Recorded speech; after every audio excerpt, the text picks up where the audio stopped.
দর্শক, আবহাওয়ার খবর জানতে চলে যাচ্ছি সহকর্মী মার্জিয়া প্রেয়সীর কাছে। প্রেয়সী, আজকের আবহাওয়া নিয়ে আপনার কাছে কি তথ্য আছে আমাদের জানান। নির্জন, আপনাকে অসংখ্য ধন্যবাদ। দর্শক, এই মুহূর্তে আপনাদেরকে আজ এবং আগামী 24 ঘন্টার আবহাওয়া সর্বশেষ তথ্য সম্পর্কে জানাবো।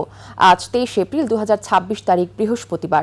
আবহাওয়া অফিসের দেওয়া সর্বশেষ তথ্য থেকে আমরা দেখতে পাচ্ছি আজ সারা দেশের আকাশ আংশিক মেঘলা থাকবে এবং আবহাওয়া প্রধানত শুষ্ক থাকবে বলে জানিয়েছে বাংলাদেশ আবহাওয়া অধিদপ্তর, যার কারণে বৃষ্টির তেমন কোনো সম্ভাবনা নেই। সারা দেশের দিন ও রাতের তাপমাত্রা প্রায় অপরিবর্তিত থাকতে পারে, যার ফলে রাজধানীতে গরম আগের মতোই অব্যাহত থাকতে পারে। আজ ঢাকার বাতাসের আপেক্ষিক আর্দ্রতা নির্ণয় করা হয়েছে 88%। পূর্বাভাসে আরও বলা হয়েছে আজ দক্ষিণ পশ্চিম দিক থেকে ঘন্টায় 10 থেকে 15 কিলোমিটার বেগে একটি বাতাস প্রবাহিত হতে পারে। যদি আমরা বাংলাদেশের সার্বিক পরিস্থিতির দিকে লক্ষ্য করি তাহলে দেখতে পাচ্ছি মৌসুমের স্বাভাবিক লঘুচাপটি দক্ষিণ পশ্চিম বঙ্গোপসাগরে অবস্থান করছে। যদি আমরা রাজধানীর সার্বিক পরিস্থিতির দিকে লক্ষ্য করি তাহলে দেখতে পাচ্ছি আজকে রাজধানীতে তাপমাত্রা রয়েছে 31 ডিগ্রি সেলসিয়াস এবং গত 24 ঘন্টায় রাজধানীতে সর্বোচ্চ তাপমাত্রা রেকর্ড করা হয়েছে 31 ডিগ্রি সেলসিয়াস এবং সর্বনিম্ন তাপমাত্রা 25 ডিগ্রি সেলসিয়াস।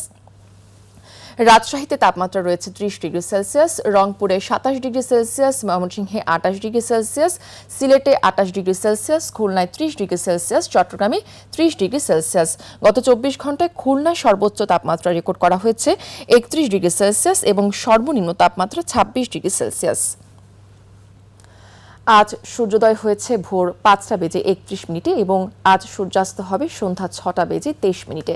দর্শক, আবহাওয়া নিয়ে এই ছিল আমার কাছে আজকের সর্বশেষ তথ্য। ফিরে যাব নির্জনার কাছে। নির্জনা। প্রেয়সী, অসংখ্য ধন্যবাদ আপনাকে।